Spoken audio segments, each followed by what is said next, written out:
The comments which have been made before the media by the top officers of the police department may create doubt in the minds of the citizenry on impartiality and fair investigation.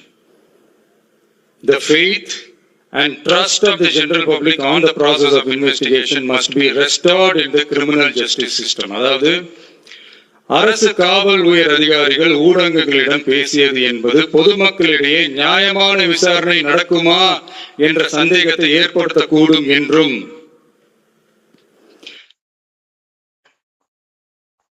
நியாயமான விசாரணை மூலமே அந்த சந்தேகத்தை மீட்டெடுத்தே ஆக வேண்டும் என்றும் உச்சநீதிமன்றம் தமிழக அரசின் தலையில் ஓங்கி நறுக்கு நறுக்கு நறுக்கு என்று கொட்டியதை முதல்வர் அவர்கள் மறந்துட்டாரா?